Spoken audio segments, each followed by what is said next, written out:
Deputy CM Mukesh Agnihotri की जनसभा देश के पिछड़े जिलों में शामिल चंबा के दुर्गम इलाके सलूनी में थी। छोटे से कस्बे में इस जनसभा में काफी मात्रा में भीड़ उमड़ी पड़ी थी। आम लोगों का समूह एक कोने में खड़ा था, जिसमें से एक शख्स ने क्या जबरदस्त बात कही। ये भाई साहब बोलते हैं कि मुकेश अग्निहोत्री सही मायनों में सरकारी ठेकेदार है। इन्होंने सरकारें बनाने का ठेका लिया। जिस तरह से एक ठेकेदार घर बनाने का ठेका लेता है, उसी तरह मुकेश अग्निहोत्री ने सरकारें बनाने का ठेका लिया था और अब एक मजबूत सरकार बनाकर कांग्रेस को दे दी।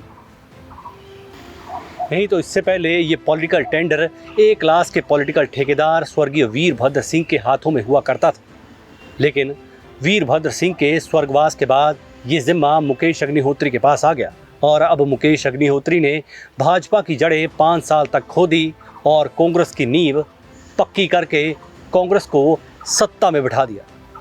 चलिए अब खबर का रुख करते हैं, जिससे आपको आभास हो जाएगा कि जनता में मुकेश अग्निहोत्री के प्रति ऐसा एहसास क्यों बना है। मंगलवार को मुकेश अग्निहोत्री ने उस लोअर हिमाचल को पॉलिटिकल प्रेफरेंस देने का अभियान छेड़ा, जिसकी वजह से कांग्रेस सत्ता में अपर हैंड हुई थी। मुकेश ने इस मर्तबा देश भर के पिछड़े जिलों में शामिल चंबा जिला के उस सलूनी और J&K बॉर्डर के साथ लगते किहार इलाके को अहमियत दी, जहां पहुंचते पहुंचते गाड़ी में ही मैदानी इलाकों के नेताओं की सांस फूल जाती है। सरकारी टूर के मुताबिक तो डलहौजी में एक शिलान्यास और सलूनी में एक उद्घाटन था, लेकिन मुकेश ने इस दौरे को जनता के बीच का दौरा बना दिया। देश के पिछड़े जिलों में शुमार चंबा के डलहौजी को 24 घंटे 7 दिन लगातार पानी देने के प्रदेश की पहली पेयजल योजना एक नींव पत्थर रखते हुए चंबा की जनता के सीने पर पड़े अनदेखी के बोझ के पत्थर को हटा दिया। सलूनी में उस पेयजल योजना का उद्घाटन कर दिया, जिसका शिलान्यास तो स्वर्गीय वीरभद्र सिंह ने किया था, लेकिन जीवंत मुकेश ने किया।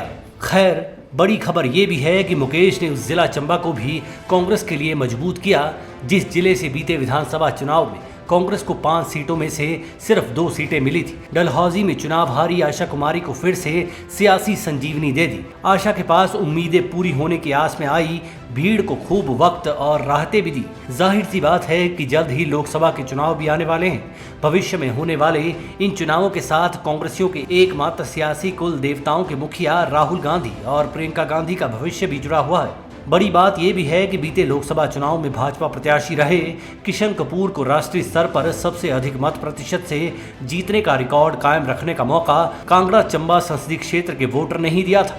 ऐसे में मुकेश का चंबा के दुर्गम पहाड़ों को चढ़ने नापने का मकसद भी गांधी फैमिली के कद को हिमाचल के खाते से चंबा के पहाड़ों की ही तरह ऊंचा करने का रहा। जबकि अभी तक के सियासी हालात की बात करें तो मौजूदा सरकार में मुकेश से पहले किसी और कांग्रेसी नेता मंत्री ने लोकसभा चुनाव के मद्देनजर चंबा की जनता में जाने की जहमत नहीं उठाई। चंबा में हार चुके कांग्रेसी नेताओं को सरकारी मजबूती देना तो बहुत दूर की बात है। जनता भी तभी बाहर निकलती है जब कोई नेता बाहर निकलकर जनता से मिलने निकले। यहाँ तो हाल फिलहाल 7 कैबिनेट मिनिस्टर्स हैं, पर जनता को 7 के बराबर साथ मिलता नजर नहीं आ रहा था। खासकर चंबा में कभी ये मंत्री भविष्य में जाएंगे तो जनता के लिए भी ये अचंबा ही होगा कि कोई मंत्री इनके पास आया है। मुकेश निकले तो चंबा कांगड़ा और भटियात विधानसभा से डलहौजी और सलूनी किहार तक की जनता भी बाहर निकली और उनका स्वागत किया। जनता समेत चंबा के नेताओं को भी सहारा मिला।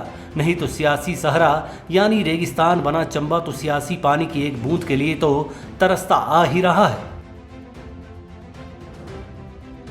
Manish Kaul, black and white news.